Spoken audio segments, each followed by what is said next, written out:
Hi friends, ನಾವಿವತ್ತು 5 ಮಿನಿಟ್ಸಲ್ಲಿ ಸಮೋಸ ಹೇಗೆ ಮಾಡೋದು ಅಂತ ನೋಡೋಣ.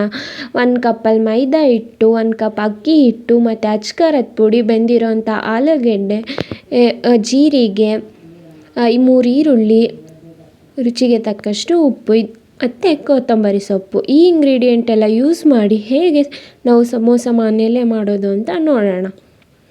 ಇವಾಗ ಆಲ್ರೆಡಿ ನಾನು ಮೈದಾ ಹಿಟ್ಟು ಮತ್ತು ಅಕ್ಕಿ ಹಿಟ್ಟು ಮಿಕ್ಸ್ ಮಾಡಿ ಚಪಾತಿ ಹಿಟ್ಟಿನ ಅದಕ್ಕೆ ಕಲಿಸ್ಕೊಂಡಿದ್ದೀನಿ. ಜೊತೆಗೆ 1 ಟೇಬಲ್ ಸ್ಪೂನ್ ಆಫ್ ಆಯಿಲ್ ಕೂಡ ಆ್ಯಡ್ ಮಾಡಿಕೊಂಡು ಚೆನ್ನಾಗಿ ಟೆಕ್ಸ್ಚರ್ ಬರುತ್ತೆ. ಸೊ ಹಾಗಾಗಿ ಆ್ಯಡ್ ಮಾಡಿ ನೀಟಾಗಿ ಚಪಾತಿ ಹಿಟ್ಟಿನ ಥರ ಕಲಿಸ್ಕೊತಾ ಇದ್ದೀನಿ. ಸ್ವಲ್ಪ ಹೊತ್ತು ಇದನ್ನು ನೆನೆಯಕ್ಕೆ ಬಿಡೋಣ. ಇವಾಗ ಒಂದು ಪ್ಲೇಟ್ ಮುಚ್ಚಿ ನೆನೆಯಕ್ಕೆ ಬಿಡ್ತಿದ್ದೀನಿ.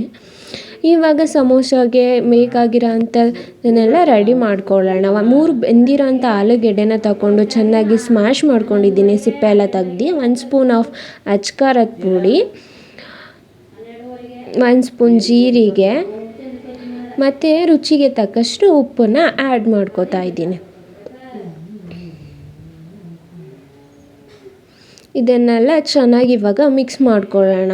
ಎಲ್ಲ ಕಡೆ ಸ್ಪ್ರೆಡ್ ಆಗಬೇಕು ಜೀರಿಗೆ, ಉಪ್ಪು ಮತ್ತು ಖಾರದ ಪುಡಿ ಎಲ್ಲ. ಸೊ ಹಾಗಾಗಿ ಚೆನ್ನಾಗಿ ಮಿಕ್ಸ್ ಮಾಡ್ಕೋತಾ ಇದ್ದೀನಿ.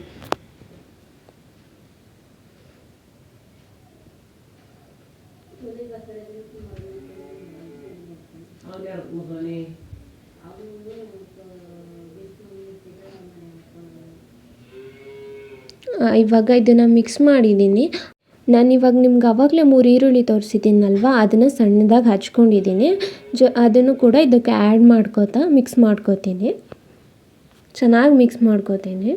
ಸಣ್ಣದಾಗಿ ಹಚ್ಕೋಬೇಕು ಫ್ರೆಂಡ್ಸ್. ಆಮೇಲೆ ಕೊತ್ತಂಬರಿ ಸೊಪ್ಪನ್ನ ಲಾಸ್ಟ್ಗೆ ಆ್ಯಡ್ ಮಾಡ್ಕೊಳ್ಳೋಣ. ಲಾಸ್ಟಿಗೆ ಕೊತ್ತಂಬರಿ ಸೊಪ್ಪನ್ನ ಆ್ಯಡ್ ಮಾಡಿಕೊಂಡು ಇವಾಗ ಮಿಕ್ಸ್ ಮಾಡ್ಕೋತಾ ಇದ್ದೀನಿ.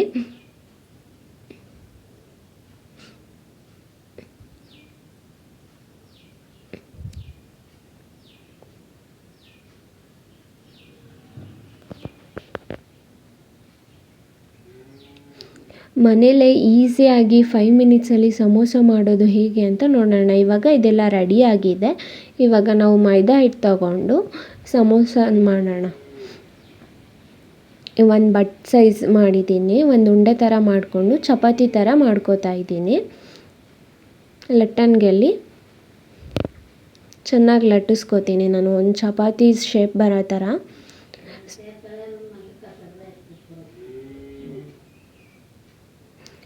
ಸುತ್ತ ಸ್ವಲ್ಪ ತೆಳುವಾಗೇ ಇರಲಿ, ಮಧ್ಯದಲ್ಲಿ ಮಂದ ಇರಲಿ. ನೆಕ್ಸ್ಟು ನಾವು ಸಮೋಸಾಗೆ ಅಂತ ರೆಡಿ ಮಾಡ್ಕೊಂಡಿರೋಂಥ ಮಸಾಲೆನ ಹಾಕೋಣ. ಓಕೆನಾ. 1 ಟೇಬಲ್ ಸ್ಪೂನ್ ಆಫ್ ಮಸಾಲೆನ ಆ್ಯಡ್ ಮಾಡ್ತಿದ್ದೀನಿ. ನಿಮಗೆ ಗೊತ್ತಾಗುತ್ತೆ ಎಷ್ಟಕ್ಕೆ ಎಷ್ಟು ಹಾಕಬೇಕು ಅಂತ. ಸೊ ನಾನು ಮಾಡ್ಕೊಂಡಿರೋ ಥರ ನಾನು ಅಲ್ಲಿ ಮಸಾಲೆನ ಆ್ಯಡ್ ಮಾಡ್ತಾಯಿದ್ದೀನಿ.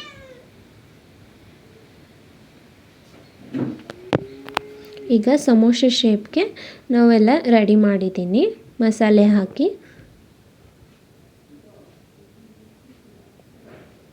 ನೋಡಿ ಫ್ರೆಂಡ್ಸ್, ಇವಾಗ ಇದು ರೆಡಿ ಆಗಿದೆ.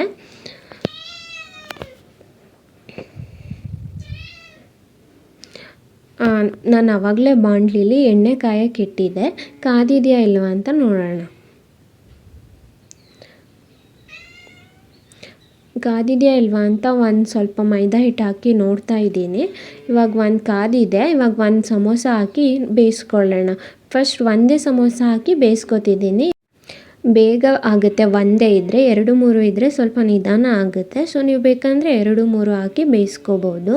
ಒಂದು 2 ಮಿನಿಟ್ಸ್ ಹಾಗೆ ಬಿಟ್ಟಿದ್ದೀನಿ. ಅದಾದಮೇಲೆ ಅದನ್ನು ಕೆದಕ್ತೀನಿ. ಅಂದರೆ ಸ್ವಲ್ಪ ಹೊಳ್ಸಿ ಬೇಯಿಸ್ಕೊಂಡ್ರೆ ಚೆನ್ನಾಗಿರುತ್ತೆ. ಇವಾಗ ಕೈಯಾಡಿ ಹೊಳ್ಸಿ ಸಮೋಸನ ಬೇಯಿಸ್ಕೊತೀನಿ. ಬ್ರೌನ್ ಕಲರ್ ಬರೋವರೆಗೂ ಚೆನ್ನಾಗಿ ಬೇಯಿಸ್ಕೊಳ್ಳೋಣ. ನಾವು ಬೇಯಿಸ್ಕೋಬೇಕಾದ್ರೆ ಮೀಡಿಯಮ್ ಉರಿಲೇ ಬೇಯಿಸ್ಕೋಬೇಕು, ಯಾಕೆಂದರೆ ಬೇಗ ಸೀದೋಗ್ಬಿಡುತ್ತೆ. ಇವಾಗ ನೋಡಿ ಬಿಸಿ ಸಮೋಸ ರೆಡಿಯಾಗಿದೆ. ತುಂಬಾ ಚೆನ್ನಾಗಿದೆ, ಗರಿಯಾಗಿ ಬಂದಿದೆ. ನೋಡೋದಕ್ಕೆ ಅಷ್ಟು ಚೆನ್ನಾಗಿ ಕಾಣಿಸ್ತಿದೆ ನೋಡಿ ಫ್ರೆಂಡ್ಸ್. ಬಿಸಿ ಸಮೋಸ ಮನೆಯಲ್ಲೇ ಟ್ರೈ ಮಾಡಿ. ನಿಮಗೇನಾದರೂ ಈ ವಿಡಿಯೋ ಇಷ್ಟ ಆಗಿದ್ದಲ್ಲಿ ಪಕ್ಕದಲ್ಲೇ ಇರುವ ಬೆಲ್ ಐಕಾನನ್ನು ಕ್ಲಿಕ್ ಮಾಡಿ ನಮ್ಮ ಚಾನಲ್ಗೆ ಸಬ್ಸ್ಕ್ರೈಬ್ ಆಗಿ, ಲೈಕ್ ಮತ್ತು ಕಮೆಂಟ್ಸನ್ನು ಮಾಡಿ ತೆಕ್ಕೊಳ್ಳಿ.